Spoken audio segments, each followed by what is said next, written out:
విజయవాడ మాజీ MP Lagadapati Rajagopal survey తిరుగులేంది. విజయం ఎవరిదో ఇట్టే చెప్పేస్తాడు. అందుకే లగడపాటిని ఆంధ్ర ఆక్టోపస్ అని పిలుస్తారు. ఇప్పుడు ఆయన నంద్యాల ఉప ఎన్నికలపైన సర్వే చేయించారు. అయితే ఇంకా బయటపెట్టలేదు. టీడీపీ, వైఎస్ఆర్ కాంగ్రెస్ పార్టీలు అక్కడ పోటాపోటీగా ఉన్నట్లు సర్వేలో తేలిందట. ఇరు పార్టీలు నెక్ టు నెక్ పోటీ పడుతున్నాయని చెబుతున్నాడు. అదే సమయంలో ఉప ఎన్నికల నోటిఫికేషన్ విడుదలయ్యాక మరోసారి సర్వే చేయించనున్నారు లగడపాటి. అప్పుడు అధికారికంగా ఎవరు గెలుస్తారో చెప్పనున్నారు. గతంలో 5 రాష్ట్రాల ఎన్నికలు, ఢిల్లీ ఎన్నికలతో పాటు తెలుగు రాష్ట్రాల ఎన్నికల్లో ఎవరు ఖచ్చితంగా గెలుస్తారో చెప్పారు ఆయన. ఇప్పుడు అదే ఉత్కంఠ ఆయన సర్వేపై కొనసాగుతుంది.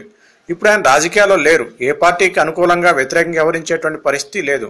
2014 ఎన్నికల్లో లగడపాటి చెప్పినట్లే తెలంగాణలో టీఆర్ఎస్, ఏపీలో టీడీపీ ప్రభుత్వాలు ఏర్పడ్డాయి.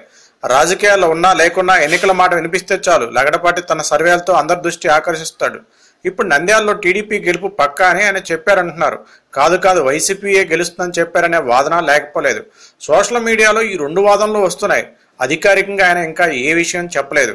కొద్ది రోజుల క్రితం లగడపాటి చంద్రబాబును కూడా కలిశారు. ఇంకేముంది, రాజకీయాల నుంచి విరమించినట్టు ఆయన చేసినటువంటి ఒట్టు గట్టున పెట్టి తిరిగి క్రియాశీల రాజకీయాలకు వస్తారనుకున్నారు. కానీ ఆ పని చేయలేదు లగడపాటి.